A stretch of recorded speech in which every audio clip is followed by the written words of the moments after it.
Hello everybody, this is quite extraordinary.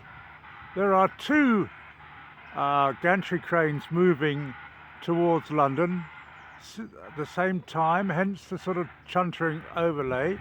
The one on the left at the top, with the yellow top, is moving really quite fast and it's carrying a vehicle, some very small vehicle that's got four wheels on it, which is just gone out of sight now, but it's moved so quickly, it lifted it and moved it so quickly, so it's moving it towards the segment. And I'm trying to think about why that should be.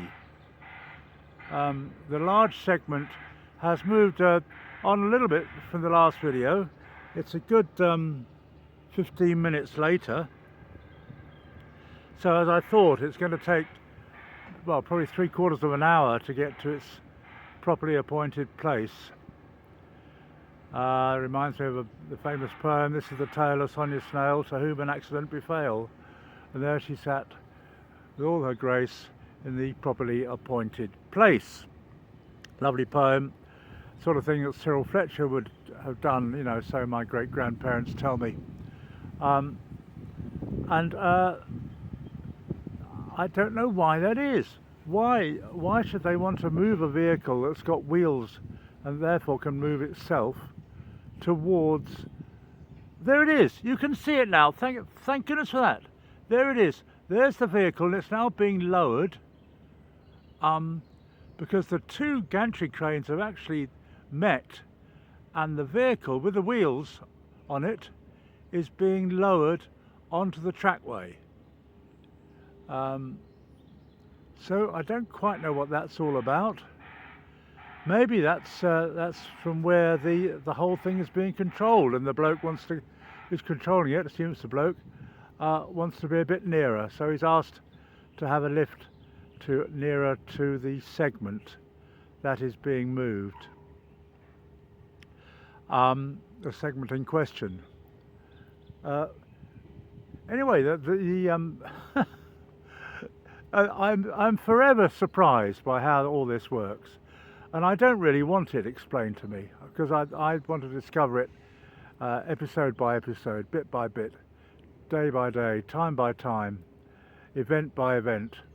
Well, I'm getting carried away here.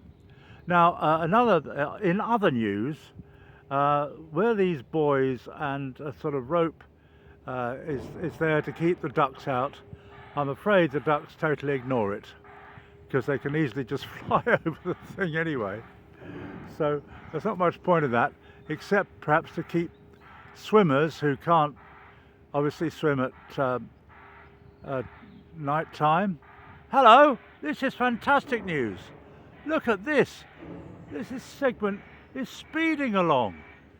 It's going at a real rate of knots. Where did that come from? Nobody expected this to happen. Well, I expect the engineers did. And it's obviously on wheels, it's not being lifted by a crane, but it's really motoring. I mean, it's probably 2, 3, maybe even 4 miles an hour, and it's charging towards Dominique. And it's about the same size as the one that was just lifted.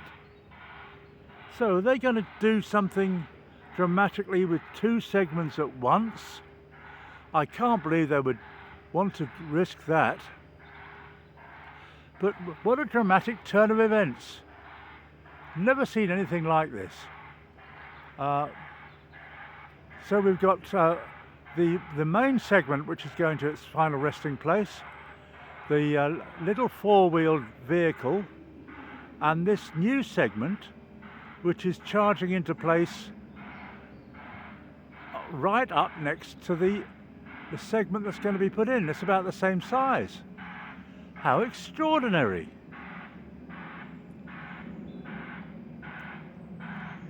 And in other news, the blue tarpaulins, which are there to collect the glue as far as I can make out, they've been added to with a kind of black sheet, which has previously hung underneath the trackway, and I think that's also there to catch any droplets of glue that which they don't want to land in the lake.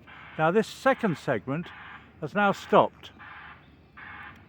The chuntering away, I'm not sure what's causing that, but it seems that the cranes do need cooling down, which is when a fan is on. That's my guess. But I've never seen a segment move that quickly. Good grief, that's fantastic. So I'm privileged and lucky to have been here when some of the most exciting engineering adventures have happened at just gone 6:15 on a Friday evening. Wow, fantastic. What I'm probably going to do now, viewers, is head back to the other side of the viaduct, because there I'll get a better view of the primary segment, the one that was lifted and moved a bit, as it moves down towards its final resting place, because it's just a better sideways view. But I'll hang on here for a minute in case something else happens, but I will turn this video off. Thanks a lot for watching. Peter the Rock, Friday the 10th of May. Cheers!